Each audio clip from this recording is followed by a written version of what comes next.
Today we're going to talk about explicit and inference, and I'm going to tell you the difference between the two and how they come together when you're reading a story or text or informational text when you're reading anything. So I have explicit. These are the words that are in your story, the words and the sentences that the author has wrote out. This is in the book. So whatever your book you're reading, say you're reading Hatchet, it's all those words and all those sentences in that story, in the novel. It's right there information. When you're looking at your book, it's right there for you to see and look at and write down if you need to write down explicit text.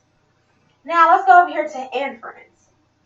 Inference is taking that explicit text, taking those sentences from the story and putting your own, trying to figure out what the author is trying to tell you about those things. What is the author trying to make you feel? And what you're going to be using is your background knowledge that you already know about some of the words and the sentences and how they go together. So you have to make an inference, you have to look between the lines. You can't just, when I mean look between the lines, you have to look at other sentences to see what that sentence could mean. What could the author be trying to tell me? You have to think about this so it's whispered to you. It's coming at you easily. Because the author isn't going to come, sometimes the author isn't going to come out straight and say what he wants you to feel.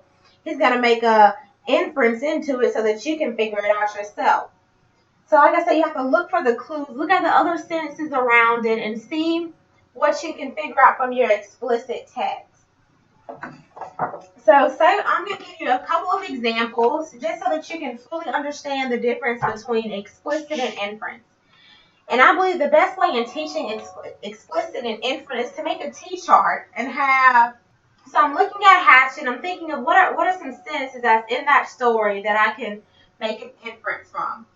So I see the sentence,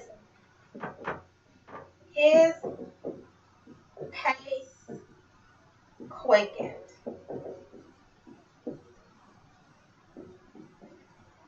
And remember, when you're doing explicit, this is coming straight from the text. So it's not your words, it's the author's words. So you have to put quotation marks around it because you're using someone else's words and you want to give them credit for that. So his pace quickened. What is the author trying to tell me about this? What can I infer from this? Using my background knowledge, what does pacing, what does quicken mean? Okay, I can say that he is running really fast. So you see, I got this straight from the story. His pace quickened. That was straight from the story that I'm reading. I was trying to tell me that he's running really fast. Let's choose another sentence. He spit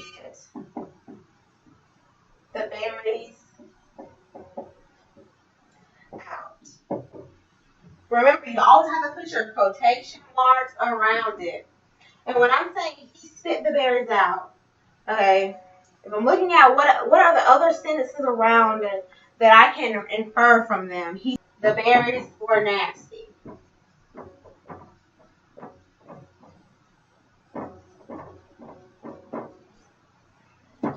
So if you're spitting something out, it has to be nasty, right? It can't be good if you're going to spit it out.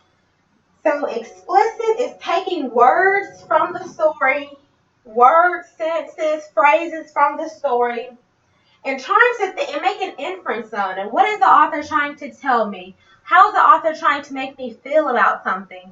What do I already know about this to connect the two together? So that's explicit and inference.